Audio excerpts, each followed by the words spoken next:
I'm Healing Wolf, here to walk with you through the wild jungle of recovery. So let's take a breath together, a deep breath in through the nose, hold it, and then we're going to laugh it out. Today's topic is humor, comedy. As Alan Gordon of pain reprocessing therapy says, positive affect induction is a big part of recovery. So that basically means laughing. And so it works with a lot of times my clients will be laughing in a session, and it's a beautiful thing. People sometimes show up with a heavy idea that therapy needs to be this like really intense space, and it is with traditional therapists, but my coaching doesn't work that way. I keep it lighter, gentle, and we get a lot more done that way. So Joseph Campbell said that getting a comedic view of your situation gives you spiritual distance. Having a sense of humor saves you. So let's look at that from the perspective of recovery from chronic pain or anxiety or panic. If we can shift our mind from being serious about what's going on, like, this pain is serious, it's really hard, it's really heavy, over to, man, isn't that weird? And wouldn't you like kind of laugh if you weren't experiencing that pain, and laugh at it and say, wow, I didn't know that was possible. It seems kind of weird to laugh at it, but when you laugh at it, it sends a message of safety to your unconscious mind. And so that's why laughter is a superpower on your journey. So if you do nothing else with this, then try, or I should say practice, laughing at the sensation, directly at it. So as you close your eyes and look at the sensation, if it's in your back, if it's in your foot, and you just give it a little laugh. You laugh at it. And how does it respond when you laugh at it? It might not respond immediately, but over time, that little burst of comedic energy sends a message that it's no big deal. Because if you were out in the wild, you wouldn't be laughing at a real predator, at a bear, would you? And if you laughed at a bear, the bear might actually run away. Because the bears are used to having animals get quiet, scream, and run away.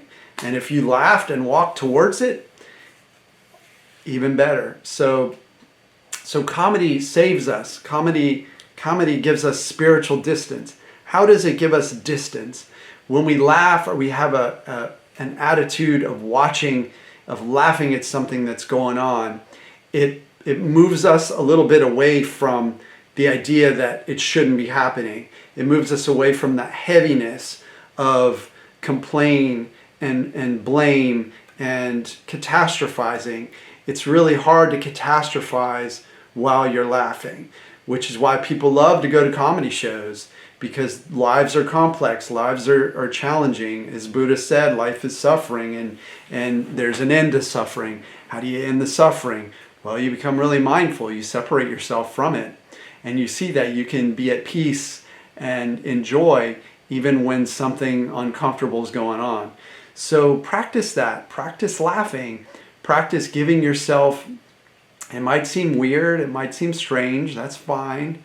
All of this is strange. What could be stranger than having your mind try to protect you with pain so intense that it's like giving birth all day, right? Like these are measurements. It's not my assessment. This is from Dr. Hanscom talking about these measurements of chronic pain in the scientific community. So laughing, humor, and even lightheartedness when you deal with other people. Some say, if people are used to thinking about, as they had for a while with me, like, oh, he has pain, he has back pain, and they ask you, well, how's your back pain?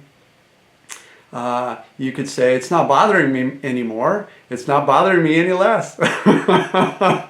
So just like a joke about it. Or you could say, well, it used to be a dinosaur, and now it's just a mouse. which isn't funny at all, but somehow it's funny here in this video. So you get the idea. Try to find a way to make fun of what's happening in terms of your mind taking everything seriously and sending you survival protection in the form of chronic pain or anxiety or panic. A lot of times you'll see musicians too, and they'll be playing a show, and as they play the show, they hit a wrong chord or they mess up the lyrics, and the most seasoned musicians will laugh it off, or they just shrug, but sometimes they'll just kind of giggle, or they'll just stop and say, "Oh, wasn't that cool?" And then the people in the crowd will laugh, and it's just like, it just breaks the tension that there's something called perfection in this life, because there isn't. And humor and comedy really break through that. So use laughter as a superpower. Use this mindset of lightness, of positive affect induction. If you're working with a coach, then hopefully that coach is getting you laughing in the session at just how ridiculous all this is and how solvable. So let's solve it together. If you have some questions, then drop them in the comments. Please subscribe, and you're invited to a Zoom Q&A on July 16th, Wednesday night, 8 p.m. Eastern Standard Time. To sign up, head to my website at healingwolfcoaching.com and just join my mailing list. You'll also get a free somatic meditation when you join. So that's another bonus, which is super helpful. I know the somatic meditations that I created based on Vipassana meditation, based on somatic tracking from pain reprocessing therapy. Like I integrated laughter yoga. So even in those somatic meditations, laughter can be a good friend. I'll see you in the next video. Keep on trucking. You can do this. And I know that recovery is a soul building journey. And so keep focused on the fact that as you move forward, your mood will be lighter and your attitude about life itself will become more, how shall I say it, laid back, relaxed, and prepared, but not protective. And that's what we want. So keep moving.